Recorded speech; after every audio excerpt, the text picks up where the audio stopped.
Okay, in this video we're going to look at connected objects in a pulley system using GeoGebra. The GeoGebra app will be in the notes of the video. So what we've got here is a pulley system, a light, inextensible string, so there's no elasticity in the string.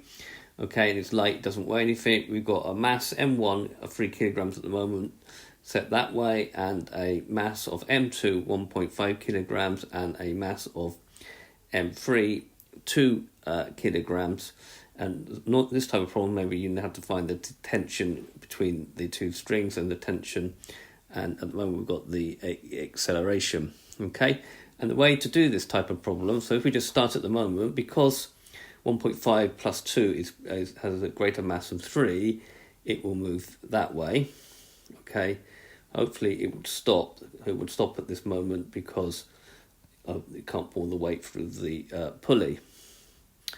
Okay, so we'll just reset it, and then in a minute we can set it the other way and see what happens as well. But the maths, okay, if you treat this particle separately, okay, you get T1 minus M1G is equal to M1A. T1 minus 3G is going to be equal to 3A, which is equation 1. Then what you do is you treat this as just one object to begin with. So you get M2 plus M3G, because it's moving that way, minus T1, because that's going upwards, is equal to the total mass times the acceleration. And if you work that out, it'll give you a second equation. Okay, and that second equation combined with equation 1 will allow me to calculate what the acceleration is, okay, and the tension.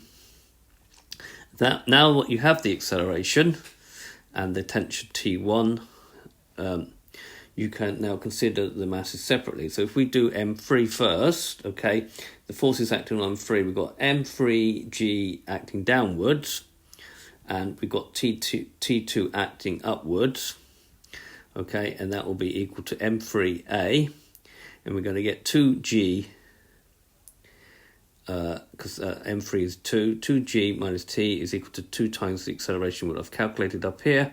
You get that T2 is going to be 2G minus 2 times 0.75, which will give me 18.09 newtons. If we wanted to find T2 from M2, then acting downwards, we've got T2 and the weight of the block, which is M2G, and T1 acting upwards, hence we get this equation. Okay, and then if we put M2, which is 1.5, into Newton's second law, we get 1.5, 0.75, and therefore we get that T2 will be equal to that, and we get the same answer. We've got to get the same answer, or we've made a mistake. Now, if I was to make M1 bigger than, let's make it like that, then if I start it, obviously it will go the other way. All right, if I initially, the thing is the acceleration will be in the opposite direction. Okay, so this has been a video to show you how to find the tension between two blocks on a pulley system using GeoGebra. I hope you've understood. Again, I remind you the GeoGebra app will be in the notes of this video, and I thank you very much for watching.